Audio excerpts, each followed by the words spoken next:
A los 16 años llegué a casa y encontré mis cosas tiradas en el sótano y a mi hermana y a su novio ya instalados en mi habitación. Cuando confronté a mis padres, mi papá explotó y dijo que dormiría abajo y que aún así pagaría renta, que mi hermana merecía esa habitación más que yo. Hola Reddit, esa noche llamé a mi abuelo.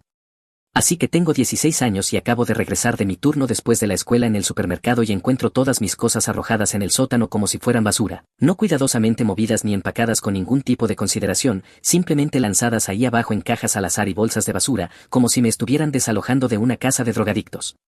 Mi hermana Ashley y su novio inútil ya estaban instalados en mi habitación.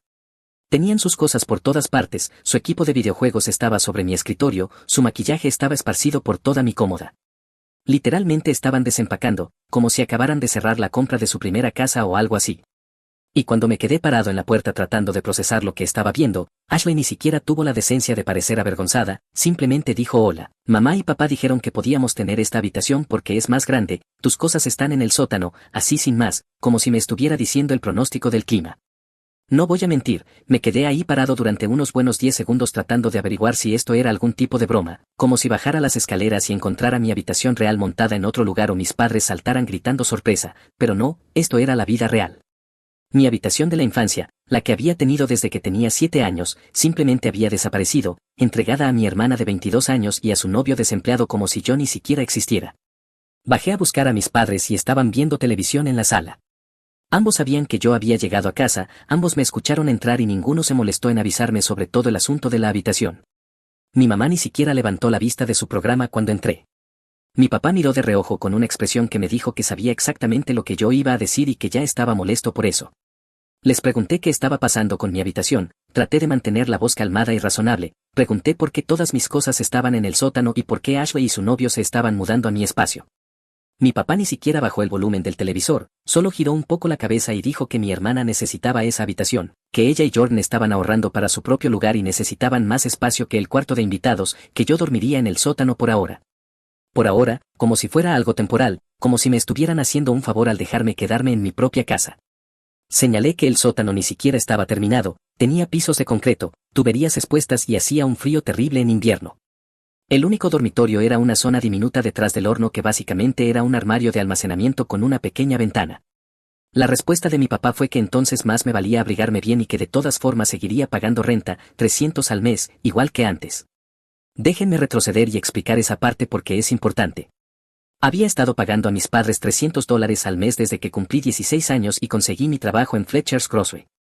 Dijeron que era para enseñarme responsabilidad y prepararme para el mundo real, sin importar que mi hermana había vivido en casa sin pagar renta hasta que tuvo 21 años y solo se mudó porque consiguió su propio apartamento con su exnovio. Cuando esa relación se vino abajo hace 6 meses, ella regresó a casa, también sin pagar renta. Yo había estado trabajando 25 horas a la semana mientras mantenía un promedio de 3.9 porque mis padres dijeron que si mis calificaciones bajaban de 3.5 perdería el teléfono y el internet. Ashley apenas se graduó de la secundaria con un 2.1 y nadie dijo nada. Fue a un colegio comunitario por un semestre, reprobó 3 de 4 clases y abandonó. La reacción de mis padres fue que la universidad no es para todos y la dejaron volver a casa sin ninguna expectativa. Pero claro, yo era el que necesitaba aprender responsabilidad. Así que ahí estaba yo, de pie en la sala, escuchando que me degradaban al sótano mientras seguía pagando la misma renta. Le pregunté a mi papá si eso le parecía justo. Me miró como si hubiera hecho la pregunta más estúpida en la historia de la humanidad y dijo que la vida no es justa, que mi hermana merecía esa habitación más que yo, que ella es mayor y que ha pasado por mucho. ¿Ha pasado por mucho? ¿Ashley ha pasado por mucho?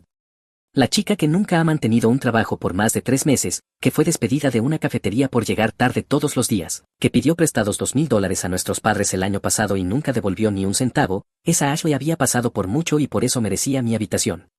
No discutí, no grité, ni siquiera alcé la voz, solo dije está bien y bajé al sótano para ver con qué estaba lidiando. Mi mamá me gritó algo sobre apreciar lo que uno tiene, pero yo ya estaba bajando las escaleras. El sótano estaba peor de lo que recordaba. Habían tirado mis cosas en medio del piso sin ningún orden.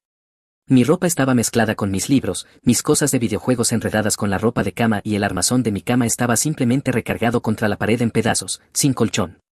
Resulta que habían dejado mi colchón en mi antigua habitación para Ashley y Jordan. Al parecer yo debía dormir en el viejo futón que había estado ahí desde 2015, el que tenía resortes sobresaliendo de los cojines y manchas misteriosas de las que nadie quería hablar. Pasé esa tarde organizando mis cosas en silencio, puse mi ropa en la vieja cómoda que olía a humedad, instalé mi escritorio en la esquina cerca del único enchufe que realmente funcionaba. Traté de hacer ese futón medianamente cómodo con todas las mantas que tenía. Todo el tiempo podía escuchar a Ashley y a Jordan arriba riéndose y poniendo música en mi habitación de verdad, donde había hecho mi tarea durante 9 años, donde aprendí a tocar la guitarra, donde me quedaba despierto hasta tarde leyendo libros con una linterna bajo las cobijas cuando se suponía que debía estar durmiendo. Esa noche casi no dormí, el sótano bajó a unos 55 grados y el futón se sentía como dormir sobre un montón de sueños rotos. Podía escuchar el calentador encendiéndose cada 20 minutos y el sonido de Ashley y Jordan caminando encima de mí. Alrededor de las 2 de la mañana los escuché teniendo relaciones y literalmente tuve que ponerme los audífonos y subir la música al máximo para no oírlo. Cuando desperté a las 6 para ir a la escuela a la mañana siguiente estaba rígido, con frío y furioso. Subí a ducharme y encontré a Jordan en el baño, llevaba ahí 30 minutos arreglándose el cabello o lo que fuera. Cuando por fin salió, yo tenía exactamente 8 minutos para bañarme y alistarme antes de tener que alcanzar el autobús. Me las arreglé, pero todavía estaba húmedo cuando salí de la casa. Esto se convirtió en mi nueva rutina, despertar congelado en el sótano, correr arriba para pelear por tiempo en el baño, tratar de agarrar algo de desayuno mientras mi mamá cocinaba para Ashley y Jordan, tomar el autobús a la escuela, ir a mi trabajo después de clases, volver al sótano y repetir. Mientras tanto, Ashley y Jordan vivían como recién casados en mi habitación de la infancia, comiendo comida que yo ayudaba a pagar con mi renta, usando servicios a los que yo contribuía y sin aportar absolutamente nada al hogar. 2 semanas después de este arreglo, mi papá agregó una nueva regla, ya no podía usar el baño del piso principal, excepto para visitas rápidas. Tenía que usar el baño del sótano para ducharme porque Ashley y Jordan necesitaban su privacidad por las mañanas. El baño del sótano era una pesadilla, una especie de cueva con tuberías expuestas y una ducha que solo tenía agua fría a menos que la dejaras correr durante 15 minutos antes. El lavabo estaba manchado de amarillo por décadas de agua dura, el inodoro corría constantemente, el espejo estaba rajado por la mitad y había moho negro creciendo en las esquinas que nadie había limpiado probablemente en 5 años. No me quejé ni discutí, solo dije que estaba bien y me adapté. Empecé a ducharme por la noche, puse mi alarma más temprano para poder calentar el agua antes de la escuela, compré productos de limpieza con mi propio dinero y pasé un sábado restregando ese baño hasta que al menos quedó higiénico. Mis padres no lo notaron o, si lo hicieron, no dijeron nada. Yo estaba jugando a largo plazo y sabía que mantener la calma era esencial. La situación con la comida también empeoró. Mi mamá cocinaba grandes cenas familiares para Ashley y Jordan, comidas de verdad, estofado, lasaña, pollo a la parmesana, todo. Los llamaba para cenar y todos comían juntos en el comedor mientras yo todavía estaba trabajando. Para cuando llegaba a casa alrededor de las 9, no quedaba nada excepto quizá algo de arroz o un pedazo de pollo seco. La excusa de mi mamá era que no sabía a qué hora regresaría y por eso no podía guardarme un plato, sin importar que yo trabajaba el mismo horario todas las semanas y fácilmente podía haber apartado comida para mí. Empecé a comer antes de mi turno, agarraba sándwiches de la sección de delicatessen del supermercado usando mi descuento de empleado, guardaba barras de granola y fideos instantáneos en mi habitación del sótano. Perdí alrededor de 10 libras ese primer mes solo por no tener acceso a comidas regulares. Mi mamá lo comentó una vez, dijo que me veía delgado. Le dije que estaba bien y no insistió. 3 semanas después, Jordan decidió que necesitaba pedir prestada mi consola de videojuegos porque la suya estaba rota y estaba teniendo dificultades con entrevistas de trabajo, como si jugar videojuegos de alguna manera fuera a ayudarlo a conseguir empleo. Mis padres lo apoyaron cuando dije que no, dijeron que debía ser un jugador de equipo y ayudar a la familia. Mi papá incluso me dio todo un discurso sobre cómo Jordan estaba pasando por un momento difícil y necesitaba apoyo y que yo debía ser más comprensivo. Señalé que había comprado esa Xbox con mi propio dinero de mi trabajo real, el trabajo en el que laboro 25 horas a la semana mientras mantengo calificaciones de cuadro de honor. Jordan nunca había mantenido un trabajo por más de 2 meses y pasaba la mayoría de sus días durmiendo hasta el mediodía. La respuesta de mi papá fue que ese no era el punto, que la familia ayuda a la familia. Vi a Jordan llevarse mi Xbox arriba y ponerla en mi antigua habitación. Nunca la devolvió, ni siquiera me dio las gracias, simplemente actuó como si siempre hubiera sido suya. Cuando pregunté por ella un mes después, dijo que no podía encontrarla, que probablemente la había vendido por dinero, pero no pude probar nada. El punto de quiebre con la situación del baño llegó alrededor de un mes después. Me había levantado temprano para ducharme antes de la escuela, empecé a correr el agua para que se calentara y estaba esperando en mi habitación cuando Jordan bajó y se encerró en el baño del sótano. Estuvo ahí 45 minutos, duchándose, arreglándose el cabello o lo que fuera. Toqué la puerta 2 veces para preguntar cuánto más iba a tardar y me ignoró. Terminé teniendo que saltarme la ducha por completo e ir a la escuela sintiéndome sucio y asqueroso. Cuando llegué a casa esa noche y se lo mencioné a mis padres, mi papá dijo que debería haber usado el baño de arriba. Le recordé que ya no se me permitía usar el baño de arriba porque Ashley y Jordan necesitaban privacidad. Dijo que entonces debería haberme levantado más temprano. Yo ya estaba despierto desde las 5:30. ¿Qué tan temprano se suponía que debía levantarme? Fue entonces cuando hice la llamada. Mi abuelo, del lado de mi mamá, es este tipo callado que no habla mucho pero ve todo. Ha estado observando esta dinámica familiar durante años y yo sabía que no le gustaba cómo operaban mis padres. Me había apartado en Navidad del año pasado y me dijo que si alguna vez necesitaba algo, realmente necesitaba algo, lo llamara. En ese momento pensé que solo era una de esas cosas que dicen los adultos, una de esas ofertas vacías que la gente hace por cortesía, pero sentado allí en mi dormitorio helado del sótano, usando 2 sudaderas con capucha y pantalones térmicos a las 10 de la noche en un día de escuela, me di cuenta de que lo decía en serio. Contestó al segundo tono. Le conté todo, toda la historia de principio a fin, la situación de la habitación, la renta, los dobles estándares, Ashley recibiéndolo todo mientras yo no recibía nada, el sótano, las duchas frías, la Xbox robada, Jordan usando mi baño, las comidas desaparecidas, todo. No adorné nada ni exageré, solo expuse los hechos con la misma voz calmada que había estado usando con mis padres durante el último mes. Mi voz se quebró algunas veces, pero me mantuve firme. El abuelo escuchó sin interrumpir. Podía escucharlo respirar al otro lado de la línea, pero no dijo una sola palabra hasta que terminé. Cuando acabé, hubo una pausa larga, quizá unos 15 segundos de silencio, y luego dijo que empacara lo esencial, que pasaría por mí el sábado por la mañana a las 8 y que no les dijera nada a mis padres. Le pregunté si estaba seguro y le dije que no quería causar problemas entre él y mi mamá. Él respondió que el único problema era que su hija había olvidado cómo ser madre y que no iba a quedarse mirando cómo su nieto sufría por eso. Luego me dijo que intentara dormir y que nos veríamos el sábado.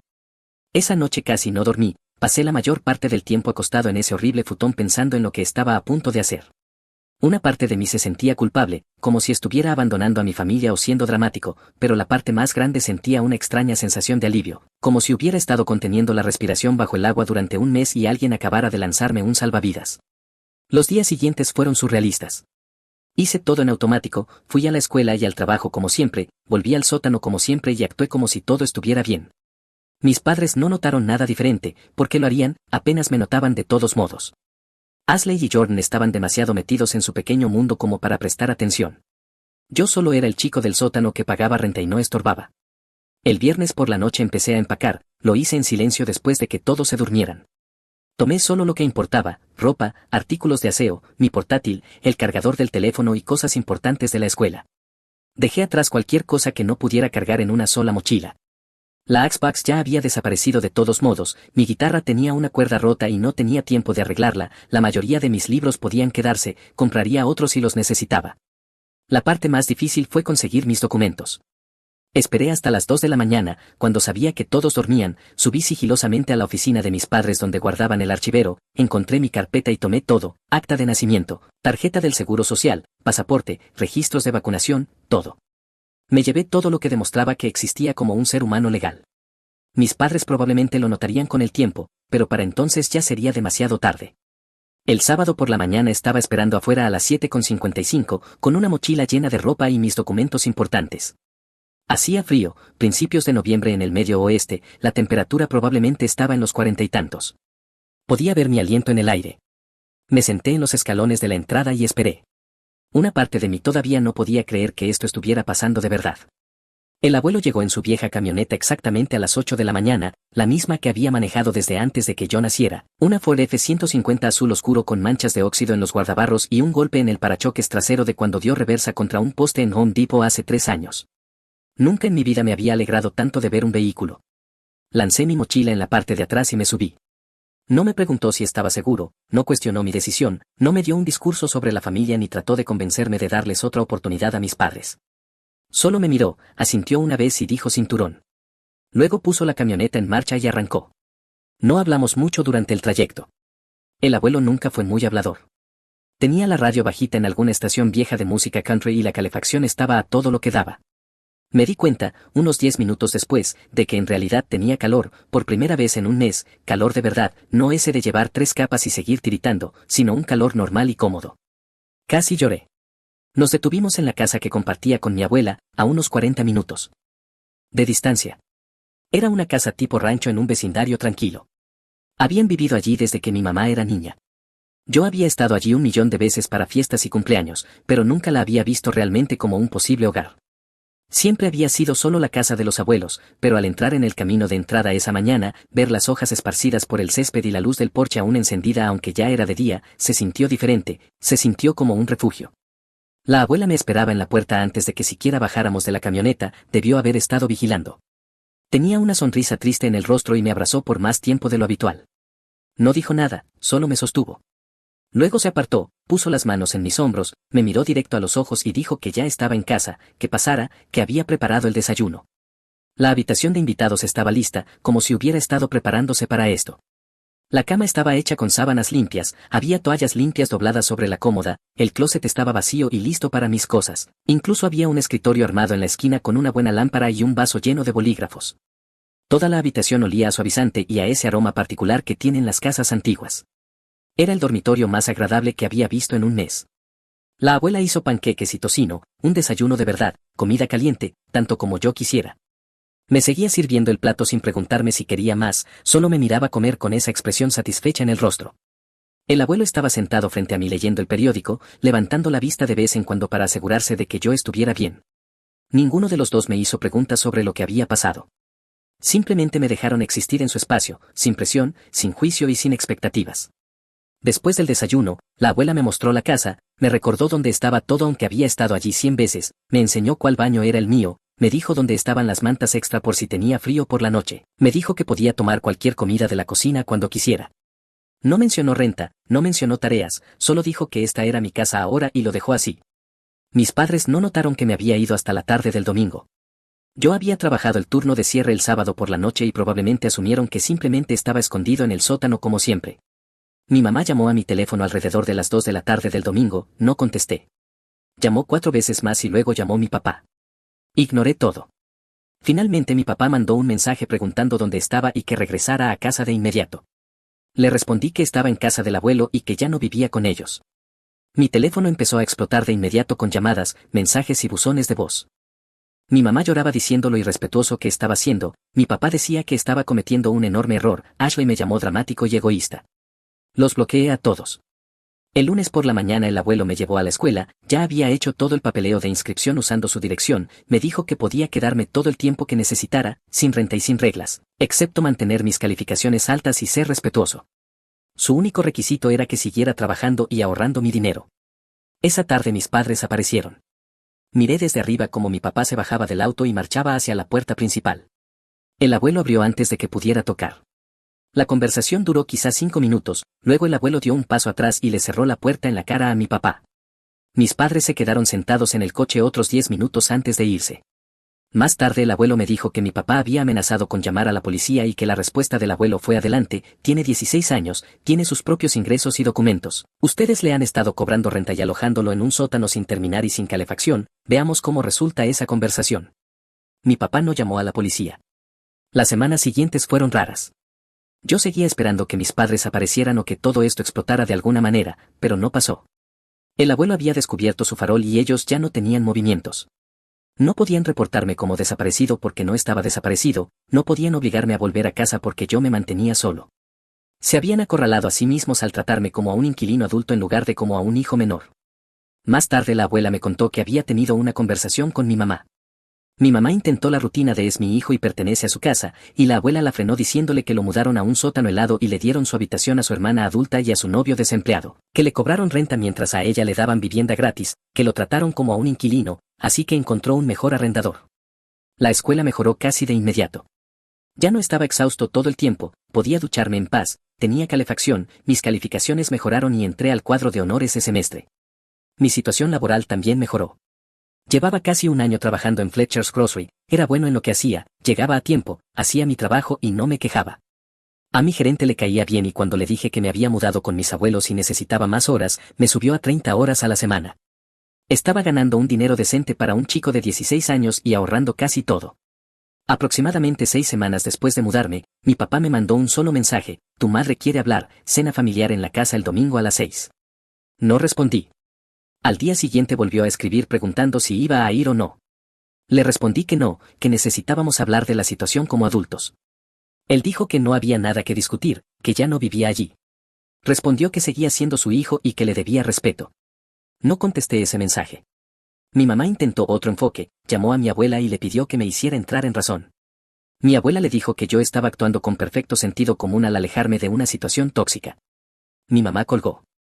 Ashley también lo intentó, me mandó un mensaje larguísimo diciendo que estaba destrozando a la familia y siendo inmaduro.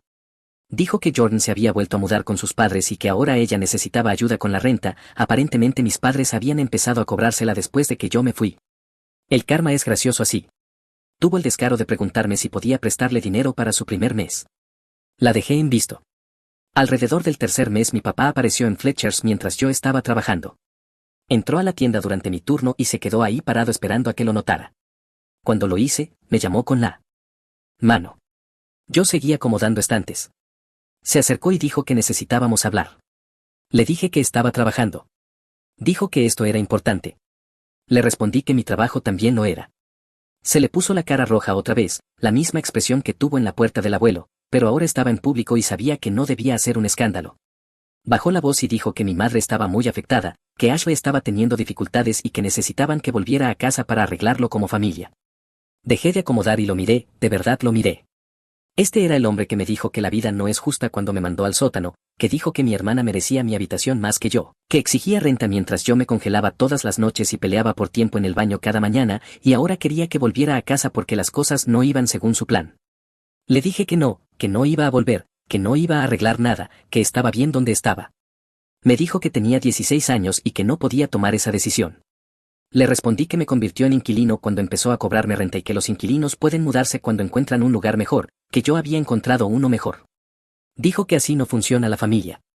Le respondí que yo había aprendido lo que era la familia gracias a él, que me enseñó que la familia es transaccional, que se trata de quien merece que y quien aporta más valor, que tomé esas lecciones en serio y encontré un mejor trato.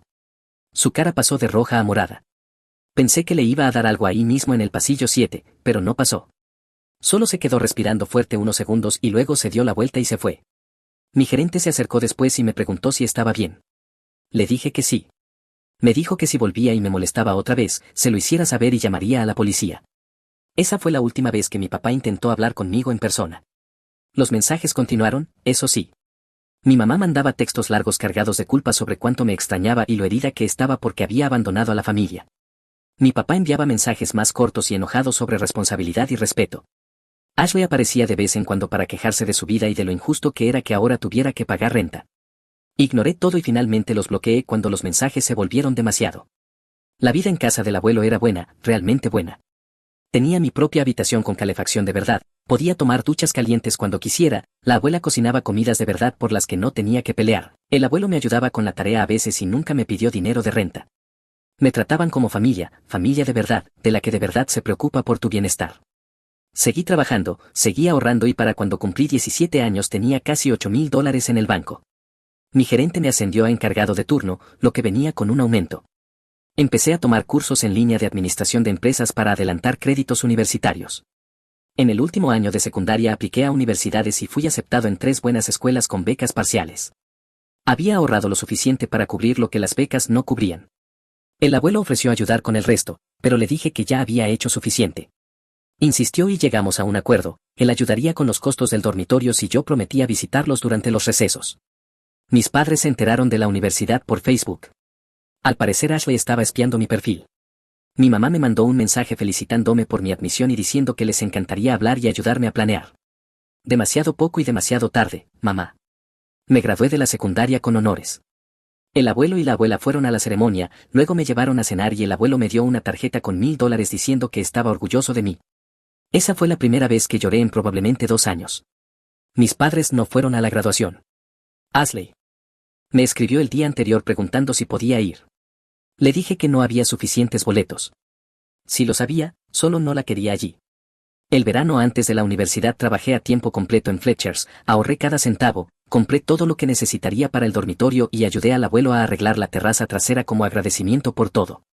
Probablemente esos fueron los mejores 3 meses de mi vida hasta ese momento, solo trabajando, pasando tiempo con mis abuelos y preparándome para el siguiente capítulo. El día de la mudanza llegó en agosto. El abuelo y la abuela me llevaron al campus en la camioneta del abuelo, me ayudaron a subir mis cosas por 3 tramos de escaleras hasta mi dormitorio. La abuela se preocupaba por cómo acomodaba mi escritorio, el abuelo me ayudó a instalar el refrigerador pequeño. Cuando llegó el momento de irse, la abuela me abrazó durante un minuto entero. El abuelo me estrechó la mano, luego me jaló para un abrazo breve y me dijo que lo hiciera sentir orgulloso. El primer semestre fue duro académicamente, pero lo logré. Las clases eran más difíciles que en la secundaria, al principio batallé con cálculo y pasé horas en el centro de tutorías. Mis hábitos de estudio de la secundaria ayudaron, pero tuve que adaptarlos. Me uní al club de negocios y a la sociedad de contabilidad e hice algunos amigos. Mi compañero de cuarto, Jake, estudiaba ciencias de la computación y nos llevábamos bien. A veces hablábamos de la vida comiendo pizza a medianoche. Le conté mi historia y dijo que sonaba como una película. Las calificaciones del primer semestre llegaron en diciembre. Saqué un promedio de 3.2, no increíble, pero sólido considerando que me estaba adaptando a la vida universitaria mientras trabajaba a tiempo parcial y era completamente independiente. El abuelo dijo que estaba orgulloso de mí. En las vacaciones de invierno regresé a casa del abuelo. Mi mamá me había escrito preguntando si volvería a casa por Navidad. Le dije que ya tenía planes. La Navidad en casa del abuelo fue perfecta, pequeña, tranquila y realmente agradable. La abuela hizo su famoso jamón, el abuelo y yo vimos fútbol. Me dieron regalos prácticos que de verdad necesitaba, un buen abrigo de invierno, botas nuevas para el trabajo y una tarjeta de regalo para la librería de la universidad. Yo les regalé una foto enmarcada de la graduación. La abuela lloró y la puso en la repisa de inmediato. Ashley me escribió en Nochebuena diciendo que mamá estaba muy dolida y que yo estaba siendo egoísta. Bloqueé su número y volví a ver fútbol.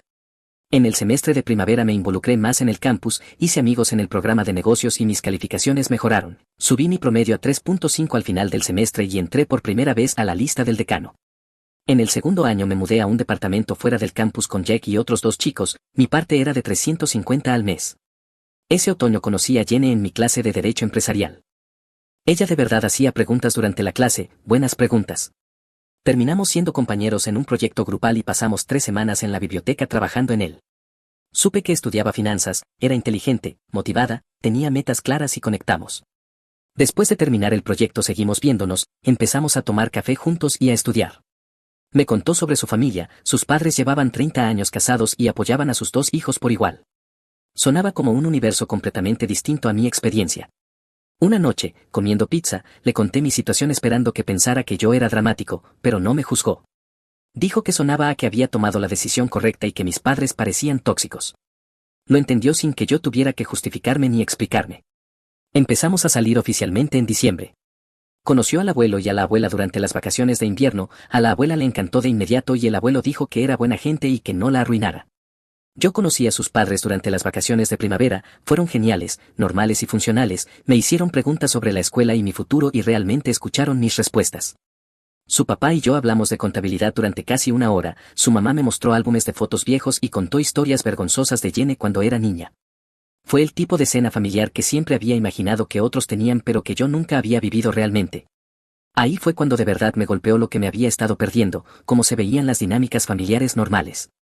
Los padres de Jenny no tenían un hijo favorito, no cobraban renta ni hacían diferencias, apoyaban a sus 2 hijos por igual y querían que tuvieran éxito. No era transaccional, era simplemente amor, así de simple. En el último año recibí una oferta de trabajo de la empresa donde había hecho mis prácticas, buen salario, beneficios y posibilidades de crecimiento. Acepté de inmediato. Me gradué en mayo con honores y un promedio de 3.7. El abuelo y la abuela asistieron a la graduación, también Jenny y sus padres. Fuimos todos a cenar después y el abuelo pagó la cuenta. Mis padres tampoco asistieron a esta graduación. Mi mamá envió una tarjeta con $50 dentro, doné el dinero a un refugio para personas sin hogar y reciclé la tarjeta.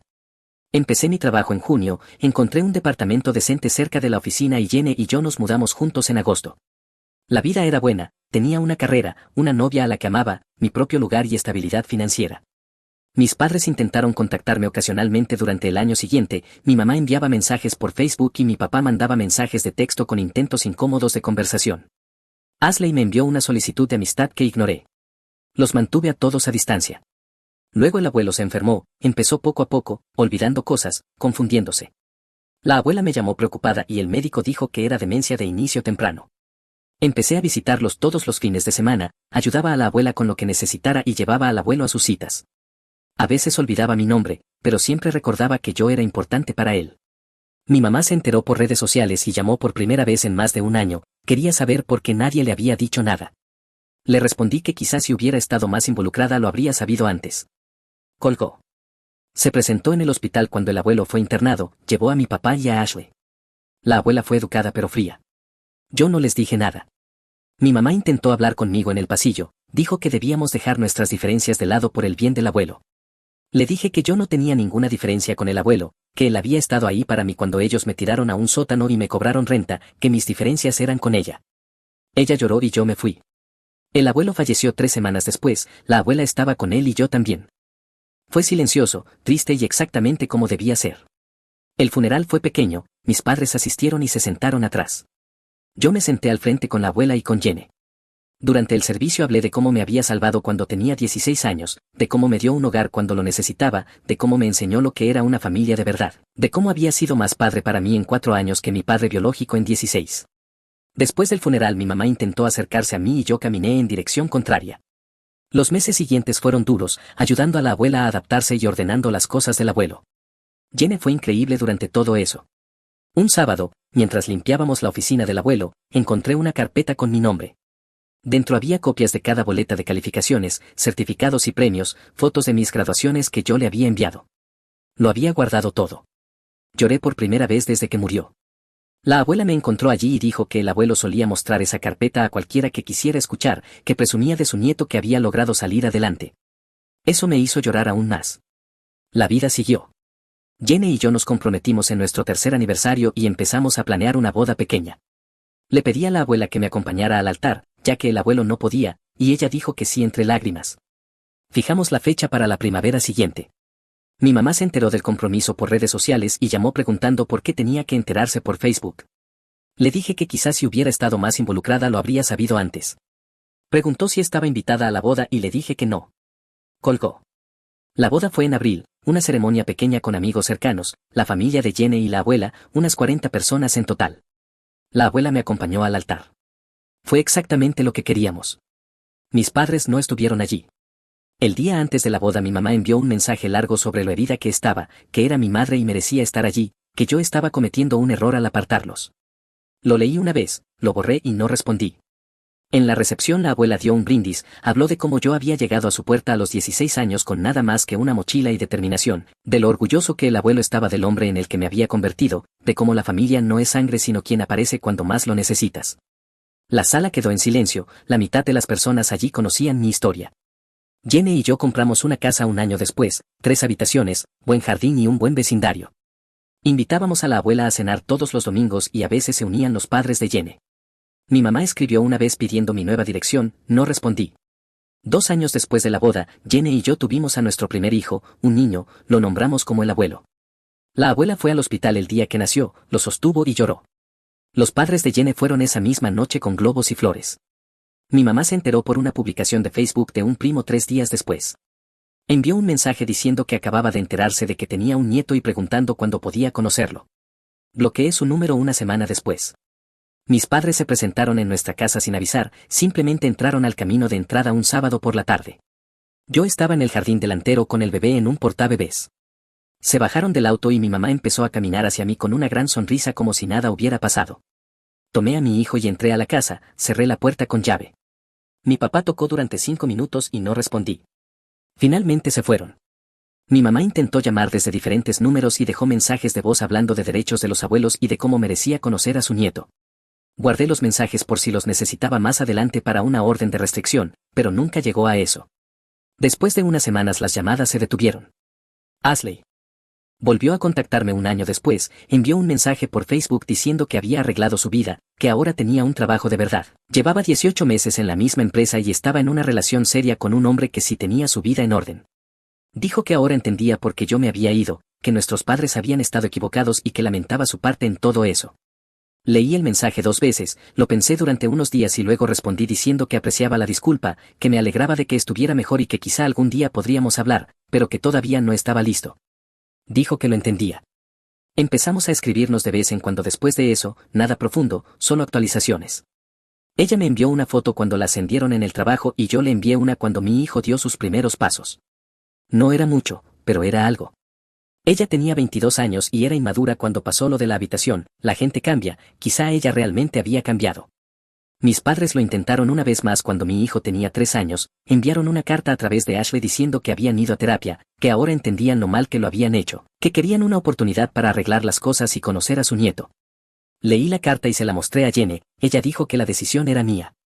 Lo pensé durante una semana y luego respondí, les dije que apreciaba que reconocieran sus errores, pero que algunas cosas no podían arreglarse, que había construido una buena vida sin ellos y que pensaba mantenerla así, que mi hijo crecería rodeado de personas que de verdad aparecían cuando importaba. Nunca volví a saber de ellos después de eso. Mi hija llevó a mi exesposa y a su padrastro a conocer a la familia de su prometido sin mí. Eres una vergüenza, dijo ella, lo susurré para mí mismo, lo entendí. A la mañana siguiente todos irrumpieron en mi casa exigiendo respuestas y cuando su prometido me vio dijo una sola frase que dejó a todos paralizados. All alright, mi hija estaba comprometida y en plena planificación de su boda. Me excluyó de conocer a la familia de su prometido porque, aparentemente, yo no era lo suficientemente bueno, así que llevó a su padrastro en mi lugar. Lo que ocurrió después fue un caos absoluto. Ella jamás imaginó que yo reaccionaría de la manera en que lo hice. Me llamo Hase, tengo 50 años y soy hombre. He sido electricista sindical durante 28 años, miembro del IBU local 364 de Rockford, Illinois. Mi casa es un rancho modesto cerca de Alpine Road, la compré después del divorcio hace 12 años, cuando Vivian decidió que su instructor de yoga entendía su alma mejor de lo que yo jamás lo hice. Wesley era un niño rico de fondo fiduciario que nunca había trabajado un solo día real en su vida. Se casaron aproximadamente 18 meses después de que nuestro divorcio se finalizara. Mi hija Brooke tenía 14 años en ese momento, lo suficientemente mayor para entender lo que había pasado, pero lo bastante joven para que un tipo pudiera torcerle la cabeza comprando su afecto con tarjetas de crédito y promesas vacías. Era el lunes anterior a Acción de Gracias cuando mi vida comenzó a reconfigurarse. Rockford estaba en ese punto de finales de noviembre en el que el cielo se siente como una manta mojada sobre los hombros. Había terminado un trabajo en East State Street, recableando una vieja tienda que olía a moho y al fantasma del negocio fracasado que había muerto allí antes. Mis manos aún llevaban ese olor familiar a cobre y cinta aislante cuando entré a mi entrada. Crucé la puerta principal y dejé mi bolsa de herramientas. La casa estaba en silencio, solo yo y el tic-tac del reloj. Preparé café a la antigua y estaba revisando mi teléfono cuando vi el mensaje de Brooke. Quería pasar el miércoles con su prometido Connor después de regresar de algún lugar. Le respondí preguntando a dónde habían ido. La respuesta tardó, Madison, conociendo a la familia de Connor. Me quedé mirándolo un segundo. Madison no estaba tan lejos, 1 hora y media, quizá 2 con tráfico, pero lo suficientemente lejos como para que uno haga planes, prepare una maleta y coordine horarios. Pregunté si yo también iba porque eso es lo que se hace cuando tu hija se compromete, te presentas y das la mano a la familia del prometido.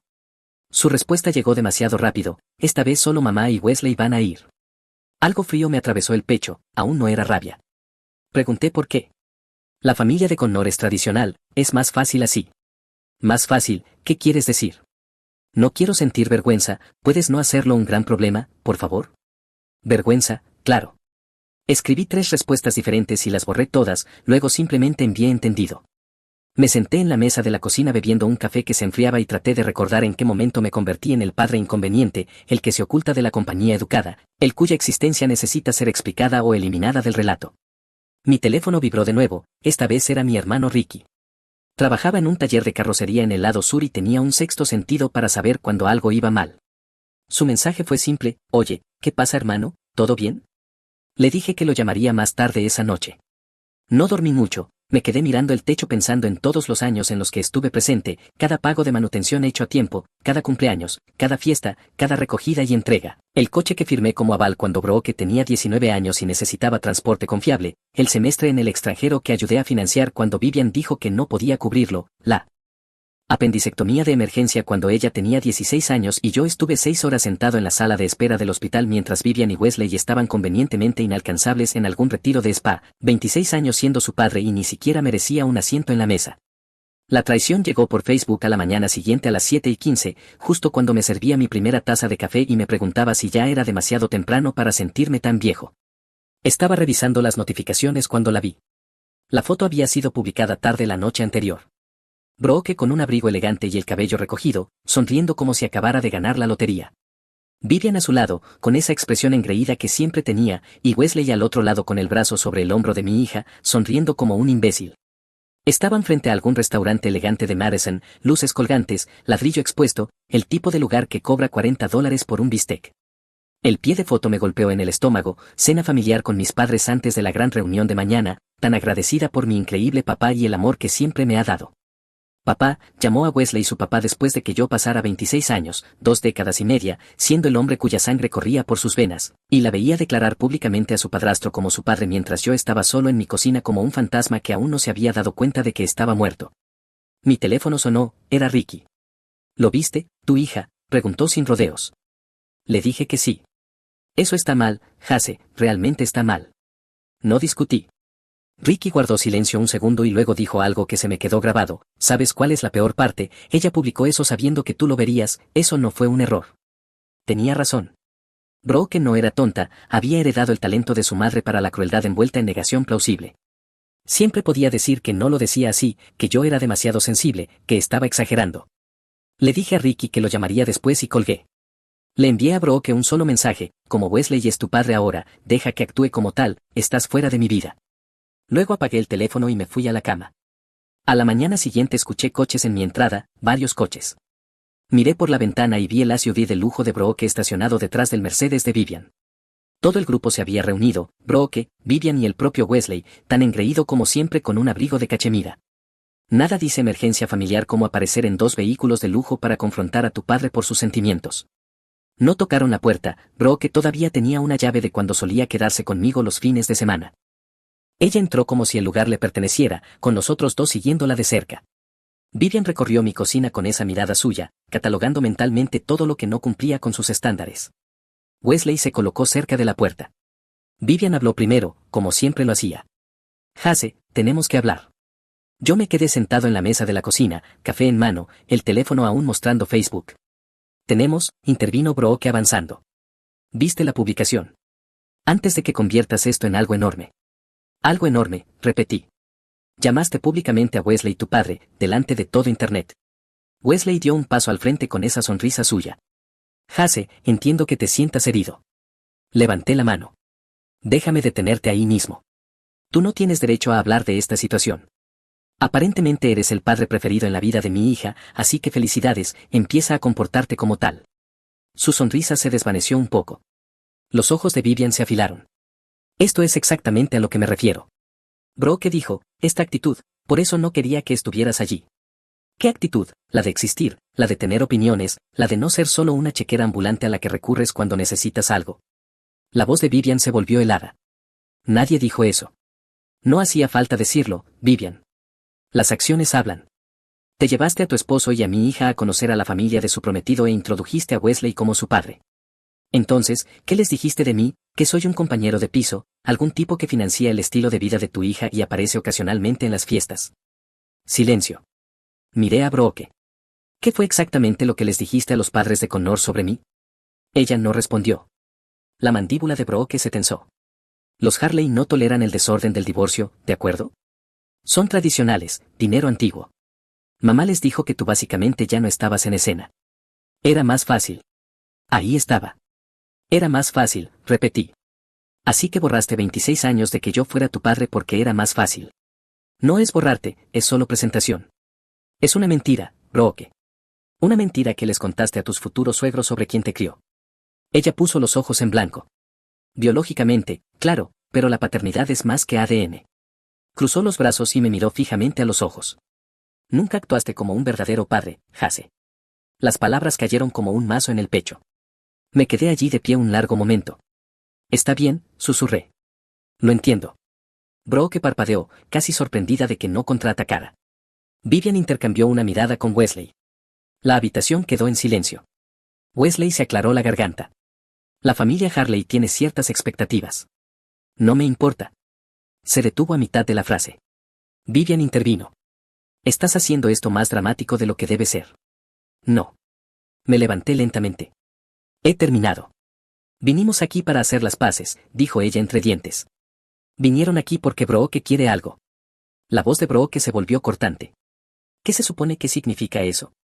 Miré a mi hija, traté de ver a la niña pequeña que solía correr hacia mí cuando llegaba del trabajo, a la adolescente que lloró en mi hombro cuando su primer novio la dejó, a la joven que me llamó en pánico cuando su coche se averió en la Interestatal 90 y yo conduje 2 horas en una tormenta de nieve para ayudarla. Todo lo que vi fue una desconocida con ropa cara que había aprendido a tratar a las personas como mercancía desechable, alguien a quien le enseñaron que la imagen importaba más que cualquier otra cosa. Significa que el tren de la salsa acaba de llegar al final de la línea, dije. El rostro de Brooke palideció. ¿De qué estás hablando? La cuenta que abrí para ti, aquella en la que he estado poniendo dinero desde que tenías 3 años, la que te dije que era para emergencias y algún día para tu boda. Hice una pausa. La cerré a primera hora de esta mañana, antes de que siquiera llegaras. Su mandíbula cayó. ¿Hiciste qué? Los ojos de Vivian se abrieron. De par en par has perdido la cabeza, no puedes hacer eso. Ya lo hice. Ese dinero era para Brooke. Era mi dinero ahorrado para mi hija y, aparentemente, yo no soy su padre. Puede olvidarse de ello. Brooke finalmente encontró su voz. ¿Cuánto había allí? Se lo dije. La cifra quedó flotando en el aire. Wesley silbó bajo. Eso es considerable. 23 años de aportes, interés compuesto. El rostro de Brooke pasó de pálido a rojo. No puedes simplemente quitarlo, es mío. Obsérvame. Necesito ese dinero para la boda. Entonces pídeselo a tu padre. Dejé que eso cayera. A tu verdadero padre, aparentemente Wesley. Estoy seguro de que él puede cubrirlo. El rostro de Wesley se tensó. Vivian parecía querer abofetearme. Brooke estaba temblando ahora. Te vas a arrepentir de esto. Me encogí de hombros. Tal vez, pero al menos me arrepentiré con mi cuenta de ahorros intacta y mi respeto propio aún en una sola pieza. Ella salió furiosa hacia su coche. Vivian la siguió, ya hablando por teléfono. Wesley se quedó un momento más.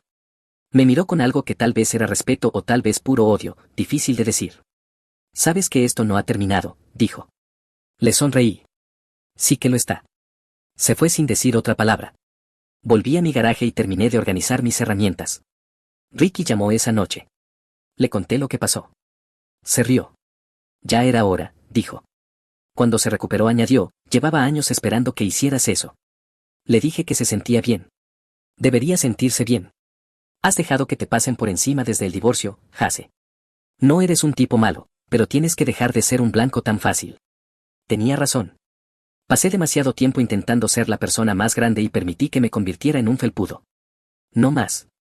Apareció en mi casa al día siguiente con bebidas y una expresión como si hubiera conseguido asientos en primera fila para una pelea de boxeo. Así que la noticia se está corriendo, dijo dejándose caer en mi sofá. Vivian ha estado llamando a todo el mundo tratando de averiguar si hay alguna forma legal de recuperar ese dinero. Alcé una ceja. No la hay. Lo sé, pero verla entrar en pánico ya vale como entretenimiento. Abrió una bebida y me pasó otra. Dicen que ya ha quemado a 3 abogados intentando encontrar un resquicio. No hay ninguno. Eso coincidía con lo que esperaba. Vivian siempre pensó que las reglas eran sugerencias para los demás. Aquí está la cosa, continuó Ricky. Ahora tienes ventaja. Los Harley son dinero antiguo. No les gusta que les mientan. Si descubren la verdad sobre cómo te pintaron. Lo pensé bien. No estoy intentando arruinar la boda de Brooke, hermano, ella ya hizo eso sola. Yo solo estoy decidiendo si darle un extintor o dejar que todo arda. 2 semanas después, mi teléfono sonó desde un número desconocido. La voz de una mujer, educada y cuidadosa, se presentó como Judith Harley, la madre de Connor. Dijo que había escuchado algunas cosas, versiones contradictorias, y que quería tener el panorama completo antes de que su familia tomara decisiones sobre la boda. Le pregunté qué le habían contado. Hubo una pausa y luego dijo que les habían dicho que yo había estado en gran medida ausente durante la infancia de Brooke, que Wesley había sido la presencia estable y que el divorcio se había debido a mis problemas. Me senté en el sofá. Señora Harley, he trabajado como electricista durante 28 años para mantener a mi hija, el mismo trabajo, el mismo sindicato. Nunca me atrasé en un pago de manutención. Estuve en cada intercambio de custodia, en cada festividad a la que tenía derecho legalmente, en cada evento escolar al que pude llegar. Tengo comprobantes del coche que firmé como aval, de la matrícula que ayudé a pagar y de las facturas médicas que cubrí. ¿Quiere copias? Hubo silencio al otro lado. Eso no es lo que nos dijeron, dijo finalmente. Estoy seguro de que no lo es. Hubo otra pausa. Señor Hallis, ¿estaría dispuesto a reunirse con nosotros? A mi esposo y a mí nos gustaría escuchar su versión en persona. Lo pensé unos segundos. ¿Cuándo y dónde? Acordamos reunirnos. Ricky apareció en mi casa el domingo anterior a la reunión con un blog legal. Bien, dijo acomodándose en la silla, vamos a repasar esto, ¿qué tienes realmente? Había pasado la semana reuniendo documentos, no por venganza, al menos no principalmente, sino por claridad. Extendimos todo sobre la mesa de la cocina. Registros de manutención desde el divorcio, estados de cuenta bancarios que mostraban el fondo educativo al que contribuí, recibos médicos, los documentos del aval del primer coche de Brooke, boletines escolares con mi firma junto a la de Vivian, fotos de cumpleaños, fiestas y eventos escolares. Ricky revisó una pila de fotos. Estuviste en su graduación de secundaria, tercera fila, llegaste temprano para conseguir un buen asiento. Levantó una foto de Brooke con toga y birrete, yo a su lado, ambos sonriendo. Esto fue 2 años después de que Vivian se volvió a casar. Aún así seguías yendo a todo. Nunca dejé de hacerlo. Dejó la foto y negó con la cabeza. Y le dijeron a los Harley que estabas ausente. Hombre, estoy furioso. Está bien, tengo las pruebas. Ricky hizo un sonido de disgusto. Vivian siempre fue buena reescribiendo la historia. ¿Recuerdas cuando le dijo a todo el mundo que el divorcio fue porque trabajabas demasiado? Convenientemente omitió la parte en la que se acostaba con Wesley. No quería reabrir viejas heridas. De eso no se trata esto. Tal vez debería tratarse. Estas personas mintieron sobre ti, Jase. Siguen mintiendo y están usando esas mentiras para excluirte de la boda de tu propia hija. Miré los montones de papeles sobre la mesa. 26 años de evidencia de que estuve ahí, de que lo intenté, de que nunca dejé de ser padre, incluso cuando habría sido más fácil marcharme. Los Harley parecían personas razonables, dije. Judith sonó genuinamente confundida por teléfono, como si lo que le habían contado no coincidiera con lo que estaba viendo. ¿A qué te refieres?, preguntó Ricky. Connor me mencionó algunas veces, dijo que yo parecía un tipo normal cuando nos conocimos brevemente en alguna fiesta de compromiso, pero la historia de Brooke y Vivian me pintaba como un irresponsable que apenas existía. Las cuentas no le cuadraban. Ricky asintió. Así que está verificando por su cuenta. Parece que sí, mujer inteligente. Sacó su blog. Bien, ¿qué quiere sacar de esta reunión? Lo pensé. No quería destruir la boda de Brooke. Quería algo más simple. Quiero que sepan la verdad. Lo que hagan con ella depende de ellos. Ricky. Anotó algo. Justo, pero prepárate para la reacción cuando Brooke se entere de que hablaste directamente con los Harley. Va a explotar. Que explote. Me miró. ¿Seguro que esta es tu hija? Dejó de ser mi hija cuando llamó papá a otro hombre. En este punto solo soy el tipo que aportó el material genético. Ricky se quedó en silencio un momento, luego dejó el bolígrafo. Te conozco desde toda la vida. No eres una persona vengativa. No estoy siendo vengativo, estoy siendo honesto. Hay una diferencia. Ricky abrió una bebida. Bien, preparemos tus puntos. Pasamos las siguientes 2 horas repasándolo todo. Para cuando se fue, tenía una carpeta simple con los documentos más relevantes y una idea clara de lo que quería decir. La reunión se programó para el martes por la noche. Los Harley sugirieron un lugar neutral, una sala de conferencias en su iglesia. Ricky ofreció ir como respaldo. Le dije que no, que esto era algo que debía hacer solo. El lunes por la noche recibí una llamada de Brooke, la primera desde la confrontación en la entrada. Su voz estaba tensa. Oí que has estado hablando con la madre de Connor. No pregunté cómo lo sabía, no importaba. Ella se puso en contacto conmigo, hizo preguntas y yo respondí. ¿Qué le dijiste? La verdad. Silencio. Luego dijo, no tenías derecho. Tenía todo el derecho. Les mentiste sobre mí, Brooke. Yo corregí el registro. Esto va a arruinarlo todo. No, las mentiras iban a arruinarlo todo. Finalmente su voz se volvió fría. Te vas a arrepentir de esto. Sigues diciendo eso y aún no se ha cumplido. Colgó sin despedirse. Dormí bien esa noche, mejor de lo que lo había hecho en semanas. Llegó el día de la reunión. La sala de conferencias de la iglesia olía a limpiador de limón y a viejos himnarios. Sillas plegables alrededor de una mesa larga, luces fluorescentes zumbando sobre nuestras cabezas y una cafetera en la esquina que probablemente llevaba preparando el mismo café mediocre desde la administración Carter. Llegué 15 minutos antes, dejé mi carpeta sobre la mesa y tomé asiento cerca del centro, no en la cabecera. Este no era mi espectáculo, solo en un lugar donde pudiera ser visto y escuchado con claridad. Los Harley llegaron después. Judith era alta, de cabello plateado, con una postura que sugería que había pasado su vida en salas de juntas. Su esposo Henry era más bajo y robusto. Con las manos callosas que me decían que en algún momento de su vida había hecho trabajo de verdad, estrecharon mi mano y se sentaron frente a mí. Gracias por venir, dijo Judith, sé que esto es poco convencional. Le dije que agradecía la oportunidad de aclarar las cosas. Connor entró después, parecía nervioso, me saludó con un gesto y se sentó junto a su madre. El chico no era el enemigo aquí, simplemente le habían dado información falsa. Luego entraron los demás. Brooke fue la primera, con el rostro cuidadosamente vacío, una expresión que había aprendido de su madre. Vivian la siguió, proyectando ya una dignidad herida como si fuera un arma. Wesley cerró el grupo, el abrigo de cachemira reemplazado por un blazer más discreto, interpretando humildad para el público. Los tres tomaron asiento al otro lado de la mesa. Brooke se colocó lo más lejos posible de mí. Henry se aclaró la garganta. Estamos aquí para aclarar algunas cosas antes de seguir adelante con los planes de la boda.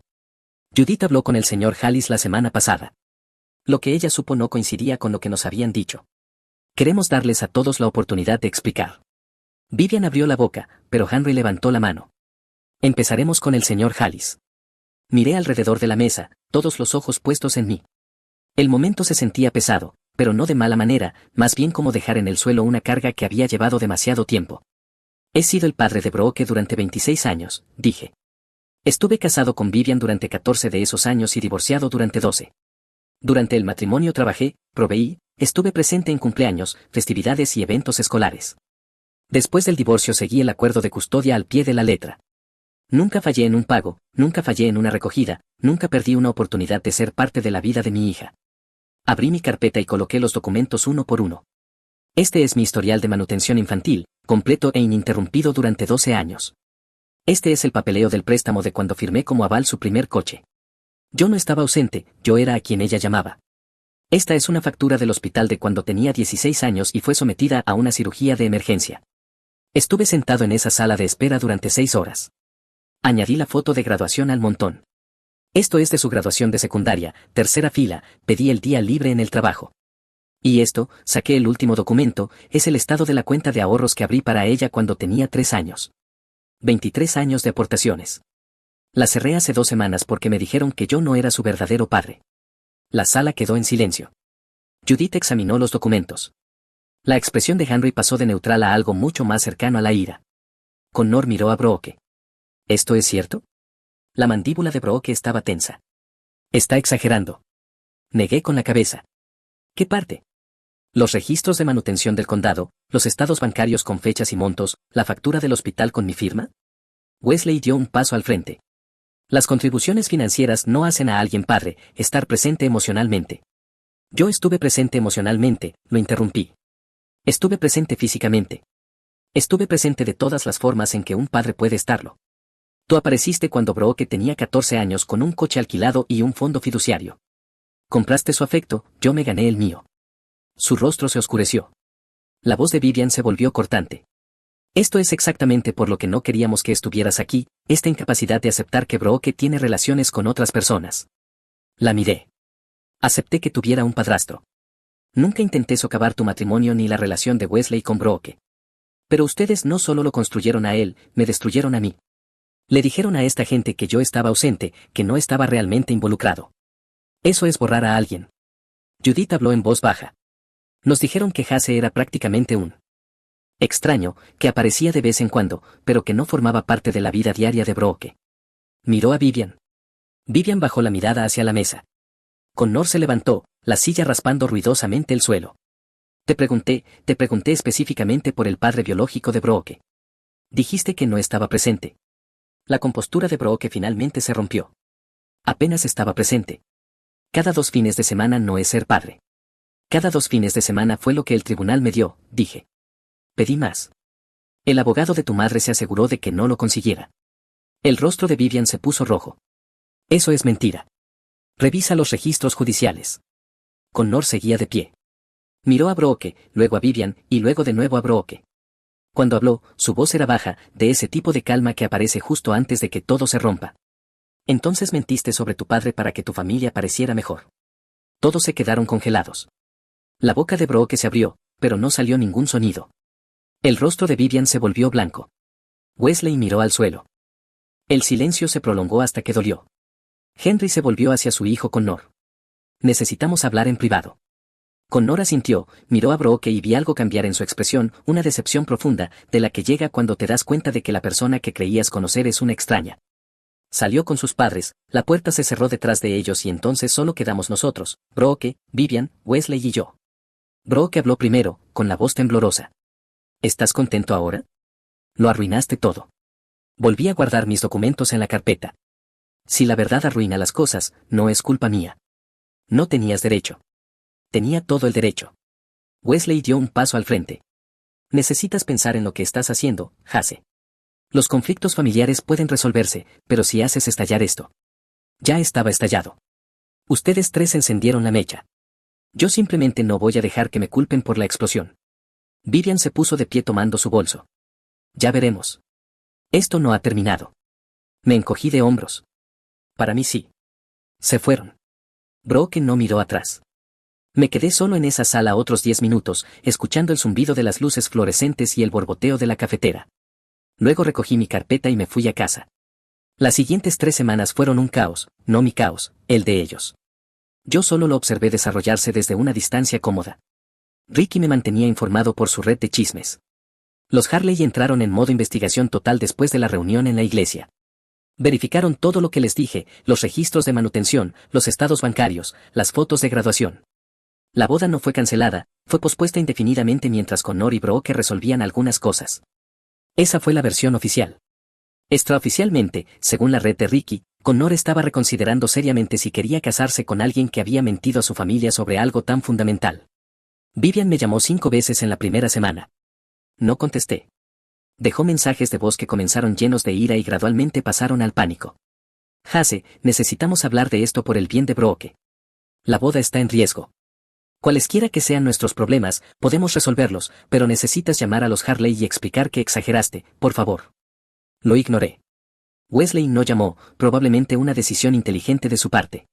Brooke se comunicó exactamente una vez por correo electrónico, un mensaje largo que iba de la culpa a la autocompasión. Yo era ingrato por todo lo que ella había hecho por mí. No entendía lo difícil que había sido crecer entre 2 hogares.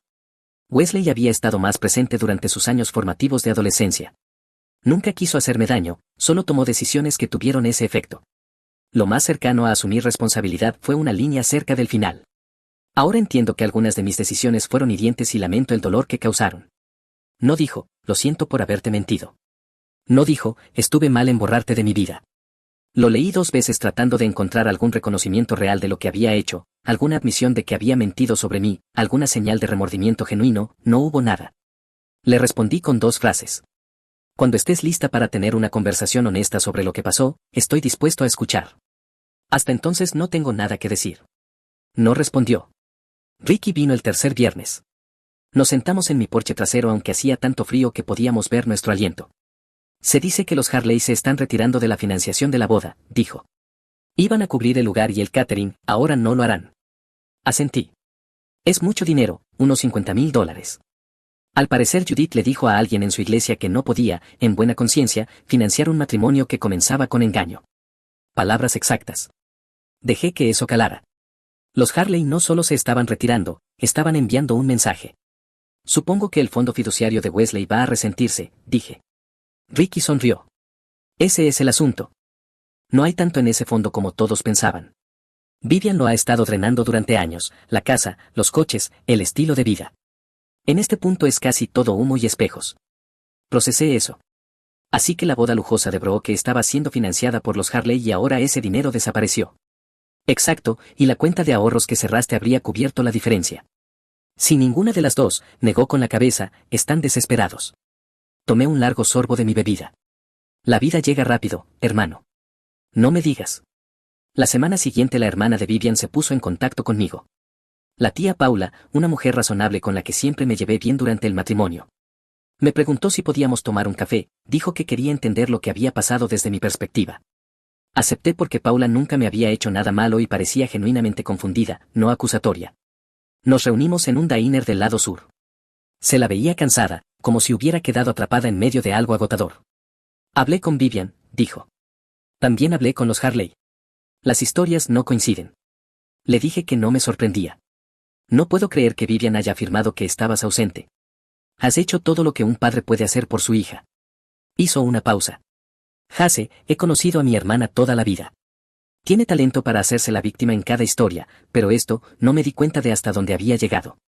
No me jacté, solo le dije los hechos. Paula escuchó y cuando terminé se quedó en silencio un largo momento. ¿Qué pasa ahora? Eso depende de ellos. He dicho lo que tenía que decir. La verdad está ahí afuera. Si quieren reconstruir algo conmigo, saben dónde encontrarme. Y si no, me encogí de hombros, sigo viviendo mi vida. He pasado demasiados años esperando que la gente me valore. Ya terminé de esperar. Ella se inclinó sobre la mesa y me apretó la mano. Por lo que valga, lo siento. Debería haberlo visto antes. Le dije que no era culpa suya. Y lo decía en serio. 3 meses después estaba en mi garaje cambiando el motor de arranque de mi camioneta cuando un coche entró en mi entrada. No reconocí el vehículo, pero sí reconocí al hombre que se bajó. Connor se veía distinto a la última vez que lo había visto, menos pulido, más cansado. Me limpié las manos con un trapo y me encontré con él en la entrada del garaje. Señor Hallis, ¿tiene unos minutos? Sí, claro. Nos sentamos en la compuerta trasera de mi camioneta, ninguno de los dos con prisa por llenar el silencio. A principios de marzo el frío todavía mordía un poco, pero el sol estaba afuera y el viento no era tan malo. Connor habló primero. La boda se canceló. Hizo una pausa. Asentí. Escuché rumores. Sí, las noticias corren. Miró al suelo. Seguí intentando que funcionara, seguí diciéndome que todo el mundo tiene problemas familiares complicados, ¿no? Nadie es perfecto. Eso es justo. Pero no era solo complicado. Ella mintió y cuando empecé a investigar de verdad, fue peor. Lo de usted fue solo el comienzo. Esperé. El semestre en el extranjero que ella dijo que pagó su madre, fue usted.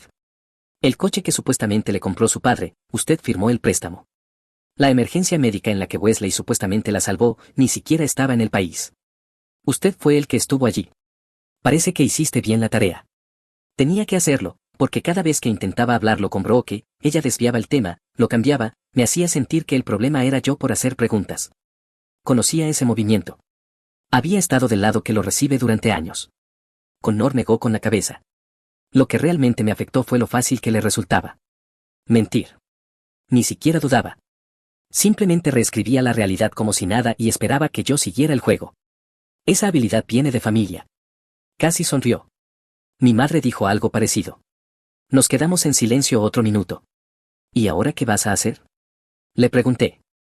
Concentrarme en el trabajo, averiguar quién soy sin ella. Han sido 8 meses de mi vida construidos alrededor de la planificación de una boda y de unir familias. Se siente raro simplemente parar. Lo entendí. La desorientación de tener de repente espacio donde antes había obligación. Connor asintió lentamente. ¿Sabes? A mis padres les caes bien. Mi madre dijo que le recuerdas a mi abuelo. Directo, lo que ves es lo que hay. Me lo tomo como un cumplido. Lo era. Se levantó, se sacudió los pantalones y nos dimos la mano. Gracias por tomarte el tiempo, dijo. No hay problema. Buena suerte, hijo. Se fue conduciendo y yo volví al motor de arranque de mi camioneta. La actualización sobre Brooke me llegó a través de Ricky unas semanas después. Sin el dinero de los Harley y sin los ahorros que yo había cerrado, la boda habría sido imposible de todos modos, pero esa no fue la única consecuencia. Las finanzas de Vivian y Wesley, ya tensas, recibieron otro golpe cuando algunas de sus inversiones salieron mal. Resultó que Wesley había estado jugando de forma imprudente con lo que quedaba de su fondo fiduciario, persiguiendo rendimientos que no podía permitirse perder. El estilo de vida que proyectaban se estaba desmoronando. Se hablaba de vender la casa grande y mudarse a algo más pequeño. Brooke se había mudado de nuevo con ellos. Al parecer el apartamento elegante que había estado alquilando, financiado por lo que ahora sospechaba que era dinero que Vivian había estado sacándole a Wesley, ya no era sostenible. Con 26 años volvió a su dormitorio de la infancia, viendo cómo la imagen cuidadosamente construida se derrumbaba a su alrededor. La ironía no se me escapó. Durante años habían mirado por encima del hombro mi casa modesta, mi camioneta práctica, mi vida sencilla. Ahora estaban aprendiendo que la base sobre la que habían construido no era tan sólida como creían. Resulta que el carácter es una mejor inversión que los abrigos de Cachemira. La tía Paula me llamó en abril para decirme que Vivian había estado preguntando por mí, si estaría dispuesto a hablar. Le dije a Paula que ya había dicho todo lo que tenía que decir. La pelota estaba en su campo, pero yo no iba a fingir que no había pasado nada solo para que ellos se sintieran mejor consigo mismos. No va a disculparse, me advirtió Paula, lo sabes. Lo sabía. Vivian nunca se había disculpado por nada en su vida y Brooke había aprendido esa habilidad de la maestra. Entonces no tenemos nada que discutir. Paula lo aceptó, probablemente lo esperaba. Llegó el verano. Me fui de pesca con Ricky a Wisconsin. Pasé una semana sin pensar en nada de esto, solo lanzando la caña a un lago y disfrutando del silencio. Cuando regresé había una carta en mi buzón. No tenía remitente, pero reconocí la letra, la de Brooke. Dudé en abrirla. Lo maduro habría sido leerla con el corazón abierto, buscar la disculpa, reconstruir el puente, pero había pasado 26 años siendo maduro, siendo el que cedía, siendo paciente. La leí de todos modos. Tenía 3 páginas. La mayor parte eran explicaciones sin disculpa. Que estaba confundida, que estaba atrapada entre 2 familias, etc. Guardé la carta en un cajón. Tal vez respondería algún día, tal vez no, pero no tenía prisa. En octubre me asignaron un nuevo aprendiz en el trabajo, un chico llamado Tador, de 22 años, con muchas ganas de aprender el oficio. Me recordaba a mí a esa edad, llegando temprano, quedándose hasta tarde, sin quejarse cuando el trabajo se ponía duro. Un día durante el almuerzo me preguntó si tenía hijos. Di un bocado a mi sándwich y consideré la pregunta. Tengo una hija, dije finalmente, pero no somos cercanos. Asintió como si eso tuviera sentido. No pidió detalles, chico inteligente. Esa noche me senté en mi porche trasero mientras el sol se ponía, ese frío limpio del otoño que te recuerda que el invierno viene, pero aún no ha llegado. Los árboles de mi patio trasero estaban medio desnudos, hojas esparcidas por el césped que pronto tendría que rastrillar. Pensé en Brooke, en Vivian y en Wesley, en todos los años que había pasado intentando ser suficiente para personas que ya habían decidido que no lo era, y me di cuenta de algo que se sentía como paz. Me había defendido. Me negué a ser tratado como un fantasma. Me negué a ser borrado. Lo que pasara después ya no estaba en mis manos. Tal vez Brooke recapacitaría algún día, tal vez no. De cualquier manera, había terminado de cargar con el peso de sus decisiones. Pasé décadas siendo padre, estando presente, quedándome, manteniendo la línea cuando marcharme habría sido más fácil. Eso era suficiente. Siempre lo había sido. El hecho de que ella no lo viera ya no era mi problema.